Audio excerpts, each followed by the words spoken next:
সবাই কেমন আছো বন্ধুরা? আশা করি সবাই ভালো আছো, আমিও ভালো আছি। আর দেখো বন্ধুরা, আজ আমি রান্না করব ভেজ ডাল, মুসুরির ডালের। দেখো সব সবজিগুলো কেটে ধুয়ে নিয়েছি আমি। এখানে আছে মিষ্টি আলু, গাজর, মটরশুঁটি, লবণ হলুদ দিয়ে আমি ভেজে নিয়েছি।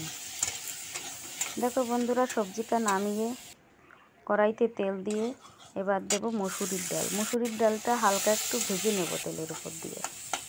দেখো হালকা ভাজার পর এখানে গরম জলটা দিয়ে দিয়েছি। গরম জলটা দিয়ে সিদ্ধ করে নিয়েছি ডালটা। এবার দেখো ঘেটে গরম জলটা দিয়ে দিয়েছি। দেখো দেওয়ার পরে এখানে দিয়েছি লবণ হলুদ, আর পাশে দেখো বন্ধুরা ভাত হয়ে যাচ্ছে। দেখো কিছু সময় জাল হওয়ার পর সবজিগুলো দিয়ে দিয়েছি ডালের উপর। এবার এটাকে দিয়ে কিছু সময় জাল হওয়ার পর নামিয়ে ফোড়নে দিয়ে দিয়েছি তেজপাতা আর 5 ফোড়ন। বন্ধুরা, আমার রান্না ভালো লাগলে আমাকে